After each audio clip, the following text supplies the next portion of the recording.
Mr. Sabin. Marquis? Marquis Mortgage. Marquis, Mortgage, yeah. not Marquez. No, my last name's Marquez, but we did a little spin off of on the name. Marquis. So Okay, Marquis. got it. Okay. Well, welcome. Thank you for being here.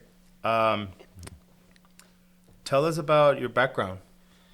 Well, my background has basically been in real estate. Got my real estate license when I was like 19, and then started door knocking on homes for foreclosures, finding deals for investors, and then that's what led me into the lending side of it. How long ago was that?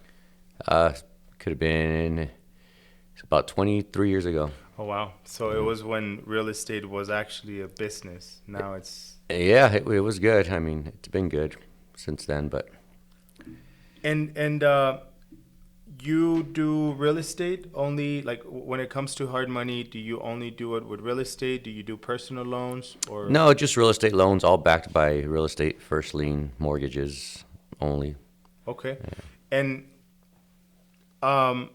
what is hard money for people that don't know? Yeah, hard money is just it's a short-term loan. Should be used short-term because you want to have an exit strategy to refinance out. But Okay. it's equity-based, no credit needed, so it doesn't fit in the box of your conventional typical loan. Got it. And when you said short term meaning a month, 6 months, a year? No, short-term up to 2 years is Up good. to 2 years. Yeah, you don't want to have a hard money loan with this high interest rate for longer than that. Got it. You want to have an exit strategy. So when you look at borrowers, like people that go to you, are these usually referrals or just random people that walk in? Yeah, we get a lot of referrals and people that call. They see hard money on a bench ad or something, and it happens to be what they're looking for, fix and flip, or they're buying a property that was inherited and they got to buy out some other heirs. And so when somebody calls you, right, what type of borrower are you looking for? Is it something in specific? Um, it's 50-50. The borrower definitely has 50% to do with it as far as income. You want to see they have a job. But 50% is the asset itself. So it's 50-50. Credit, not necessarily a factor. They could have bankruptcies. It just depends on what they've done after the bankruptcy. Okay, so bankruptcies do apply, but how long ago? It doesn't, I guess a year just so you could see what they've done after. Got it. Like they Okay. got a new job or people fell into hardship. They had to file bankruptcy, but they're back and they got a job and they're good to go. And as long as they have a job, like for instance, I've gone to kind of discover what real what hard money is, and people see it as a loan rather than leverage, right? And I don't think it's a loan. I think it's to leverage something that you have a plan to exit out, Correct. rather than to sit on it for a Yeah, long period. that's exactly right. We have a lot of foreign nationals that come in. You know, that mentality is that they're going to pay it off quick, and they do. We Okay. do a long-term loan for them, but they pay it off in a few years. Okay. So that works for them. And that's kind of exactly what it's for. The reason why it's a foreign national is because they can't qualify through a conventional bank due to income. Their businesses are foreign, and they're able to do hard money with a big down payment. So in an asset, it's typically a home, and it's typically a single It could be family. anything real estate related. It could be commercial. It could be multi-unit, single Land. family, land. Yeah. Okay. Um, when you evaluate a deal, right? Let's say John Doe calls you and he says, "Hey, I want $100,000, and I have this home. Do you do an appraisal? Do you? Not typically. We'll do comps. We'll get comps. It's almost like an appraisal. We'll use a CMA, a Okay. BPO, and we'll try to go about 70% loan 70. market value. Okay. So seven, meaning the property is worth 100K, right? You lend them 70. Yep, 70%. This is after repair value, so the house might not be worth 100K at the moment because it's distressed. Got but it. but since we're doing an asset-based loan, we know that if we do get it back, we know that there's going to be fixing and then what it's worth after we fix it. Got it. So a lot of the clients or a lot of the people that borrow money from you are people that are looking onto flipping. That's definitely 60 to 70% are flipping. Some do buy and hold, and then they'll refinance through a DSCR or conventional later once they get their credit up or whatever the reason is that they need to go hard money. But yeah, 60 to 70% are fix and flips right now. Cool. And on a loan structure and the terms, can you kind of guide us into, does it require down payment? What is the interest rate? Some sort of explaining how the points work, because it's kind of, when you say point, a lot of people are Yeah. going to say like, what is a point? Yeah, definitely. So typically, we like to advertise 10% down because that shows that the borrower has some skin in the game and they're willing to put 10% down of the purchase price. Okay. And then we'll lend up to 75% of the fix. Okay. So if there's 40,000 in fix, we'll lend 30,000 of that. They'll have to come in with the first 10,000. So now they're in 10%, and then 10,000 on the fix. So, Got it. and then we're drawing out with a draw schedule.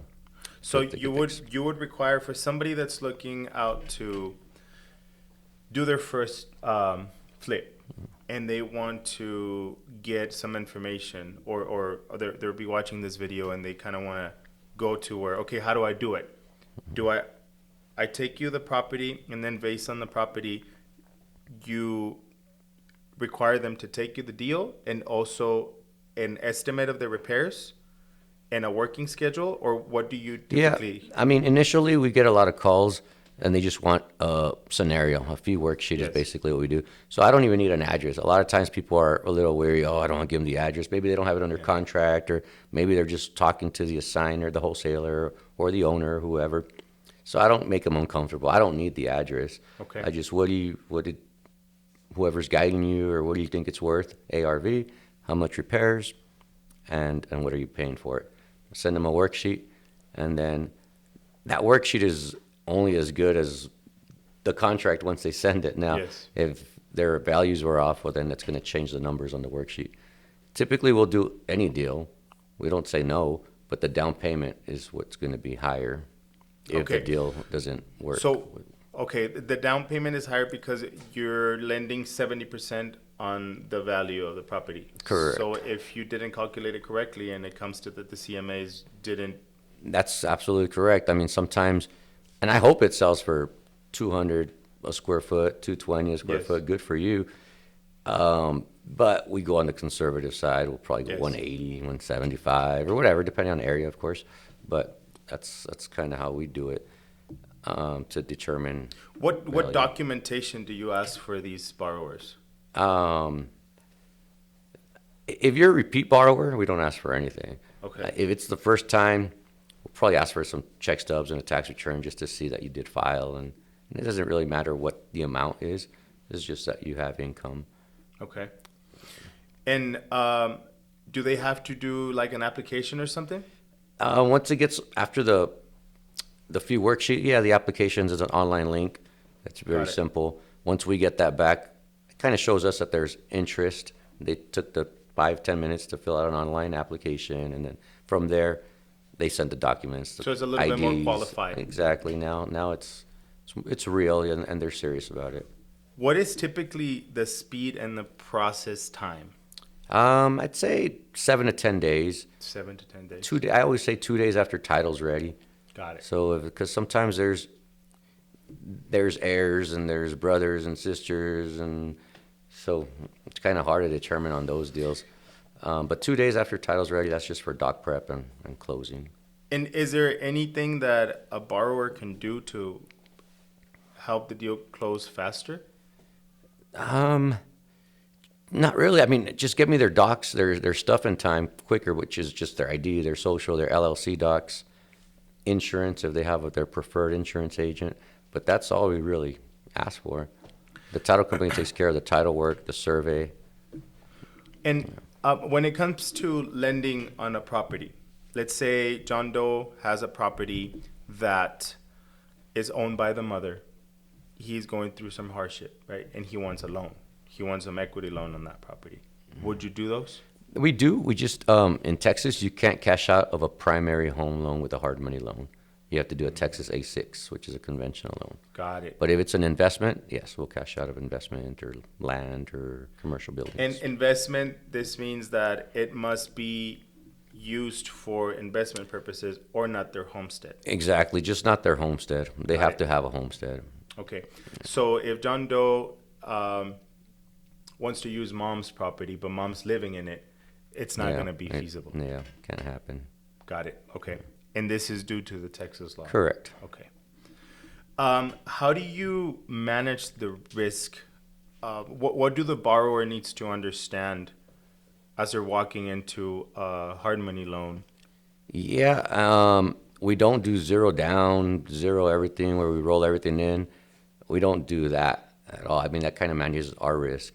Okay. Yeah, it makes it a little more feasible for us to be able to lend on it, or else I think we'd have a line out the door if we did everything 100 and 100. So it just doesn't work that way. If it's a repeat borrower, then yeah, we have done that in the past because we already know their pay history. But, yeah. And when it comes to protecting yourself as a lender, right? How do you do that? Do you do, for instance, a mortgage company would protect themselves with their credit reports, 3 years of bank statements, their tax returns, etc. With you, since it's a little bit more flexibility because of the type of deal there is there something that you do to protect yourself for that? I mean, there's not much we can do. I mean, we kind of have to have some good intuition and say if we do get it back, can we fix it and sell it and break even at least? Got it. Yeah. So it's more protecting the asset rather than going through litigation because of the person borrowing. So the person who is borrowing, after knowing all these requirements, they are well aware that it's not negotiating with a mortgage company that they were being taken advantage of. Yep. Everything is in your paperwork. I'm sure that you disclose a lot of things.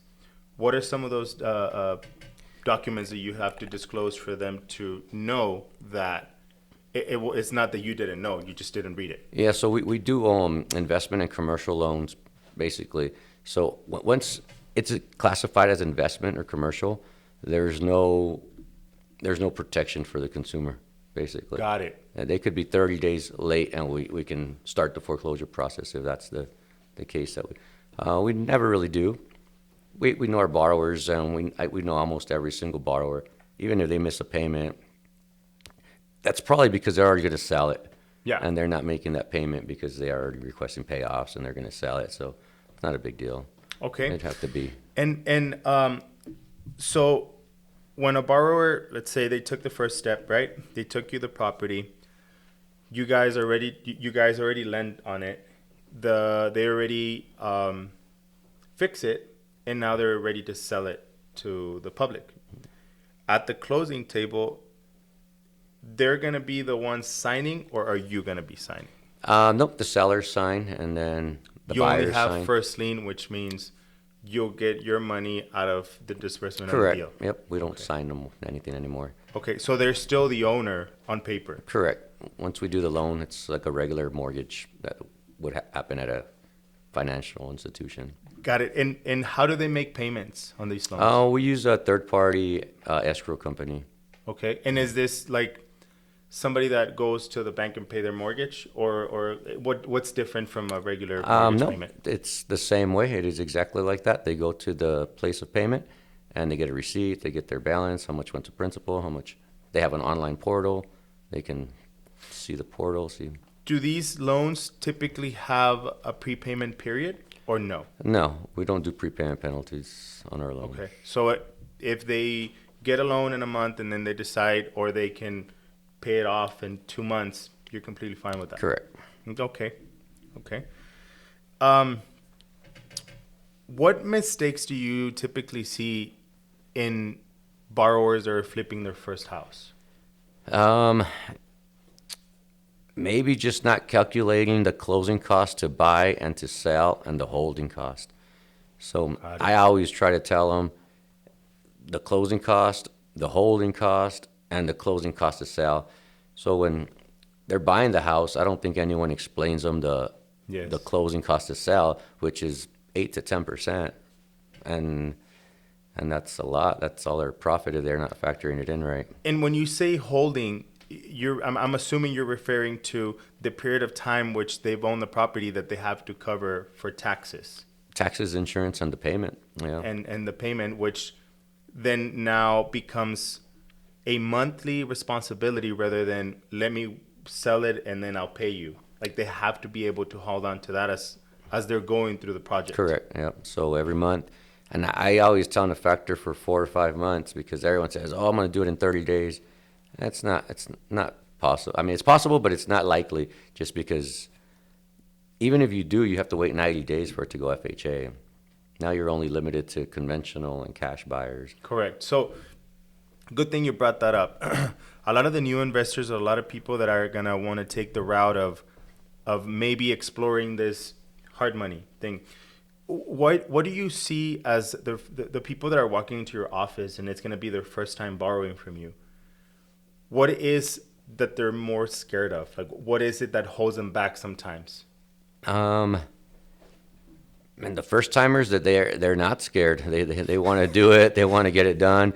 If anything, I kind of tell them like the same thing with the contractor, the holding cost, and then we evaluate the deal. And then I tell them if X amount is worth the 4 months of your time, then let's do it. I mean, it's a practice anyway. You're not going to lose on this deal, but you're going to make X amount, which I don't know if that's worth your time, but I think it is because you're not going to lose and you're going to learn a lot. Yeah. Yeah. The learning experience most of all. And do you like getting those first timers? I do. Yeah, I do. I go with it. Yeah. Do you kind of classify how would you classify a good borrower from, I guess, what type of job they're holding or what does the lifestyle look like? Yeah, a lot of first timers do have a pretty decent job already. They're just trying to make some extra income. Okay. So their good tax return or check stubs definitely helps because they have money if something happens. If it's a first timer that doesn't have a job, well, it's probably not a good loan because stuff's going to happen. Yeah. Yeah, unexpected things happen all the time. All the time. Yeah, and all the time. why did you stop doing these deals yourself? Because you mentioned that when you started, that's what you were looking for, the Yeah, trips. we were doing more door knocking. Got So it. we were doing refinances to the foreclosures. So they're like Oh. second opportunities. We had a couple investors that at the time that was their appetite. So we were bringing them the deals. At the time, it was called sort of reverse mortgage, right?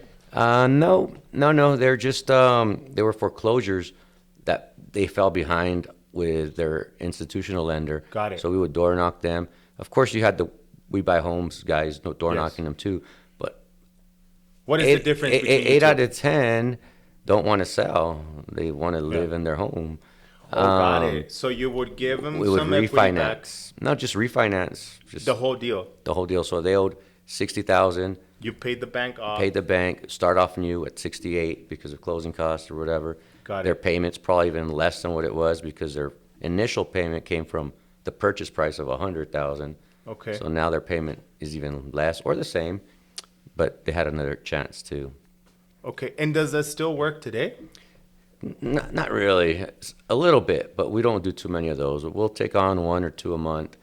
It has to be a true hardship that we feel is a true hardship, but it doesn't work, that concept. A true don't work. hardship, you mean typically a lot of these people are going to be older Yep. people, right? Older, they've had their house for 20 years, and they owe a small amount, and now values have doubled. So, and it's not just that, the equity's there, but if they're on a fixed income and the payment's 1,000, they got a 800 Social Security, I mean, that's not going to work. You know what I mean? Even though the equity's there and everything, but You know not- you're going to walk into it's not going to setting work. up for failure. And yeah, so we can't do that either.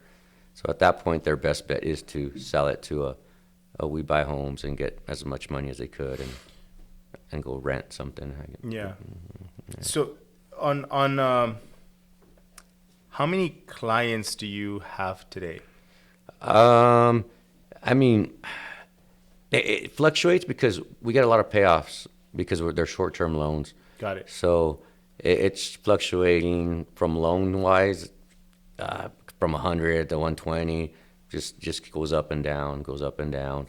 So that's quite a portfolio. Yeah, it is. And then we outsource some as well. We don't hold everything. Okay. So we outsource 10, 20%. Sometimes they do want a 10-year balloon or 7-year balloon because it's a commercial building and they don't want a 3-year, they don't want a 1 year. So we'll outsource those longer term loans. What's your minimum loan amount? Minimum loan amount? We don't have a minimum loan amount. I got people that they just want a land, $25,000, or they're going to put a home, a trailer, a mobile home, whatever, and we'll lend it. And what's your limit to the most The amount? maximum, I would say about $1 million. $1 million? Yeah. After that, it would have to be like 50% loan to value. Got it. I don't know, 1.5, and it's worth So $3 as million. the loan amount goes up, the requirements start getting a little more. Yeah, definitely the loan to values go lower so that it's safer. It's a safer loan. Would you lend on somebody that's trying to build something? We do. They'll have to come in with the first 30%, own the Okay. land, come in with the first 30%, drop the foundation, put the, So 70-30. pretty much, yep. But with the land already paid for Got it. or Okay. subordinated. Sometimes the land belongs to someone that owner financed it. As long as that owner subordinates that land to second lien position, then we're good. Today, as you sit here as a lender with experience on real estate, both commercial and residential lending, you've seen a lot of changes on the market. Yeah, definitely. How do you see the real estate market today? I think it's still good. I mean, it has slowed down. We used to do double of the loans that we do even last year. So, but it's picking up again. I mean, rates were going in the right direction until a couple of weeks ago. Rates are increasing again. But I think we'll be okay still. I mean, I think home ownership and refinancing and getting equity out and fix and flipping, I think it's here to stay. Do you see, based on the past 5 years, have you seen a big change on who is now bringing you the deals and who is now taking the market when it comes to flipping? I don't know. I mean, there's a few same flippers, but there's also a lot of new flippers out there. Okay. So I think the wholesalers are doing a good job of diversifying their buyers and they're spreading out their wholesale deals to different people. Out of your first timers, how many come back? I would say they all come back. And when they don't, I encourage it so that I'm not the only one. There's multiple hard money lenders, and they could see what fits their Best. style of working with it. Sometimes a lender could be out of money and they have to go somewhere else. So you kind of have to check what sources are out there and see what other options are out there. What is the longest relationship you have with a current borrower? With the borrower, That they're actively getting loans from you from time back? probably a good 5 years. 5 years? Yeah. So after how many flips or after how many loans do you typically see somebody that is actually focused? Because I don't think there is a secret formula, right? It's just like you said, managing the numbers from the start and knowing what you're walking into. Using the hard money as a leverage is obviously going to make somebody drop or grow. It's one or the other because you can Yep. either use it correctly and grow exponentially, or you're just not going to be able to keep up due to bad habits or bad management. Correct. That definitely happens. Over leveraging is a bad thing. I've had investors buy one, buy another one. He was up to three or four, and then ended up losing all of them. Didn't even finish one Oh, yeah. because contractors, once you get hit with one bad one and then you lose money there, now you over leveraged and And didn't you hit. didn't account for mishaps. From your success stories, have you seen anybody that is extremely successful now that started 10 years ago with you? Yeah, definitely. I always tell them that too. I always tell them you're gonna probably borrow two, three, four times. After that, you're gonna be buying cash because you're making the spread that you're making, and then you won't even need me until you have a multiple situation opportunity that you're out of money. So then, okay, you borrow. But yeah, definitely, they don't need me anymore. And Yeah. based on your experience, I'm assuming the bank can't really process or judge a person by its cover because they have to go through documents. And the documents are seen by people that are not even at the bank. This is a system that they have in place. In your situation, it's the contrary. You have to go with what you see Yeah. and what they're bringing you. What is the one thing that makes you say he's going to make it or he's not going to make it? Yeah, definitely. I mean, I like to interview them. I take the loan app personally when it's a first timer situation like that. Um, you could just tell the drive in people, like that they want the opportunity, and they're not gonna fail. They're not gonna mentality. It's all judge of character. Yeah, I think it's a, What do you think a 20-year-old that is out there trying to figure out how they're going to make money, how they're going to be independent, if real estate is for them or not? Because it's been there's a lot of romance going out there that real estate is where you need to be, but I feel that it's not for everybody. yeah. What is that one thing that you see on people that tell you that tells you right away, this is for you or this is not for you? Yeah, I mean, you can't be shy. You have to be outgoing, willing to meet people. I mean, that's pretty much half the situation there is just meeting people, networking, and seeing what everyone is doing, what they What's can working do, for them. how they can help you, how you can help them, different ways. I mean, just networking is how you really meet connections these Yeah. days. Yeah. And on developing, I guess, the skill to flip, right? Because a lot of the people that are going to watch this are going to be either they're thinking about it, they've been looking for somebody, but like you said, they're shy. They just don't want to ask, or they're afraid, or they just listen to what their culture says, like, oh no, don't go with them because they're monsters. They're going to take all your money. Because that's really how culture or people that are not very aware of how real estate works, they see hard money lenders as sharks. Yeah. So you guys are sharks looking for the next fish to bite on. But I don't think it's that. I think it's leveraging. If you have a good deal, you're going to make money. But you have to know what a good deal is. Yep, correct. Everybody that walks into a pond without knowing how deep it is, you're just going to sink. Yeah. Yeah, definitely. Let me see. How can, I mean, if you have a good deal, you're going to make money, but you have to take that initiative to get it financed, or else someone else is going to do it in a heartbeat. So good questions are coming. Now, what would you say you would do different if you could go back 10 years in your personal life as a lender? I guess start lending earlier. I was chasing deals for a long time, and I was just doing loans for a long time, and I wasn't the actual lender. Okay. But other than that, I mean, I think the mortgage industry is good. The real estate industry is good. probably just lending sooner. Lending sooner. Yeah, You instead of started. flipping. You guys started lending. How long ago? Probably about 7 years ago. 7. Yeah, Before that, it was just the deals. just the deals, one-on-one deals. I'm just getting your deals, fix and flip here and there. I've done some flips here and there. Why didn't you stay in the flipping?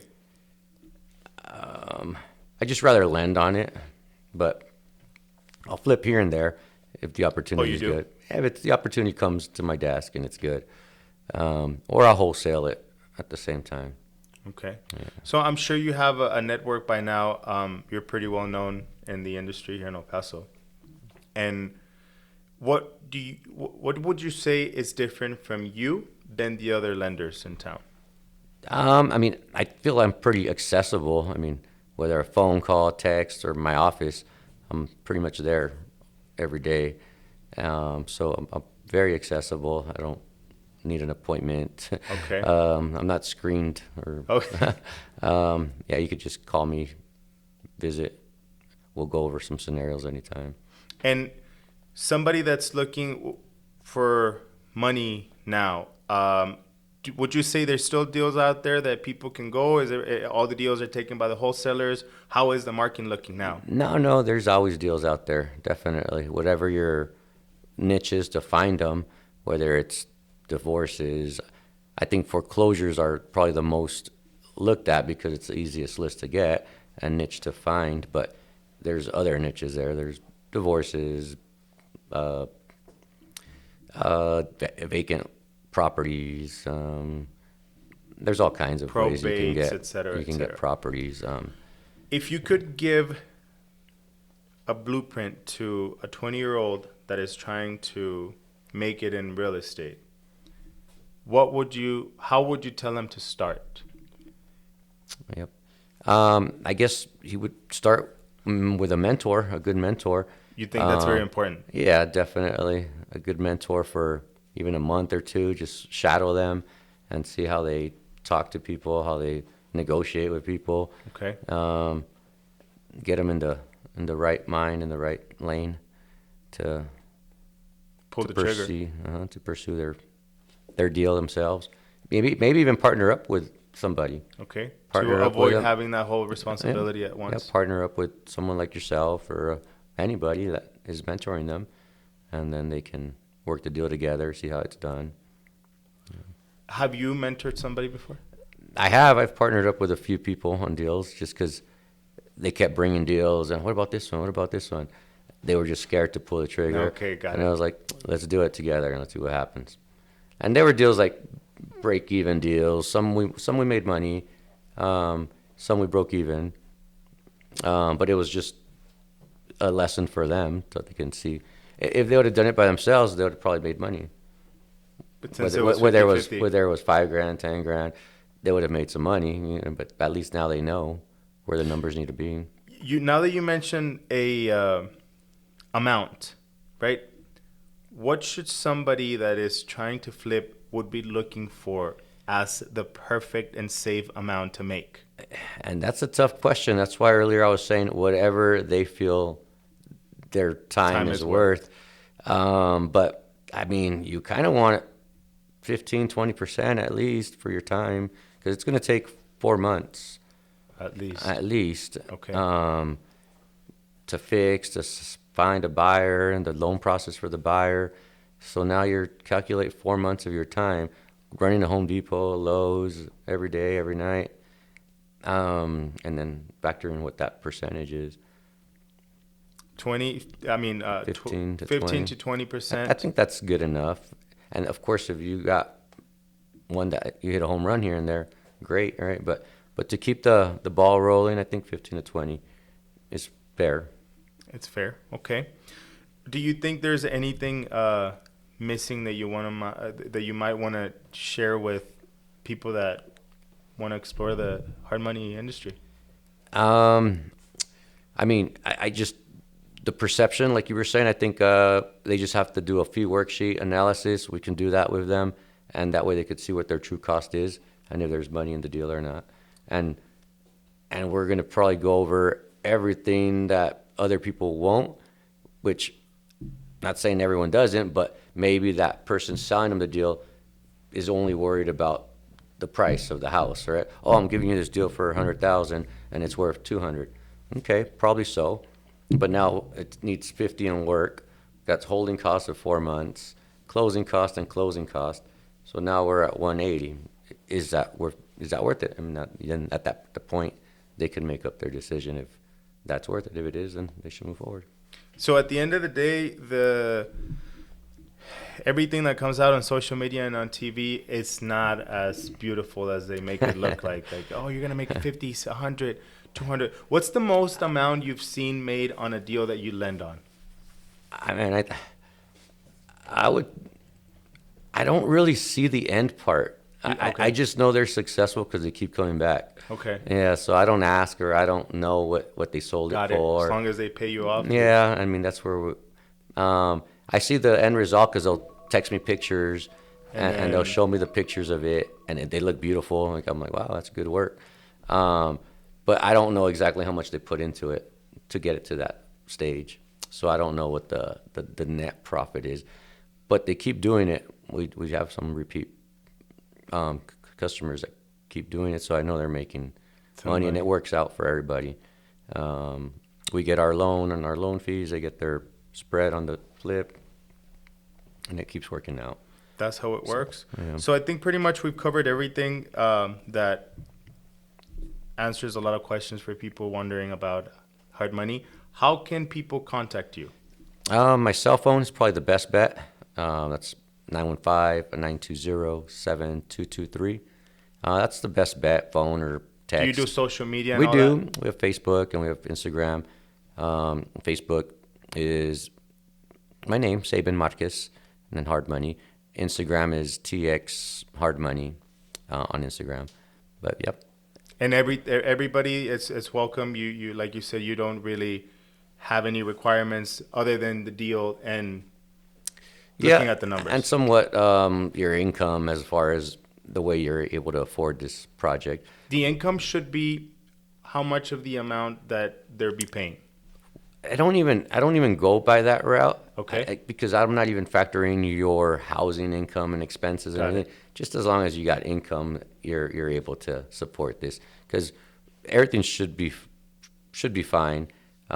We just want the income to make sure if it doesn't happen the way it's supposed to happen, you have money to run to Home Depot and go buy the extra material that's needed to fix that unforeseen Got it. issue. Well, thank you so much for answering the questions, Mr. No, thank you. Sabin, Thank you for having me.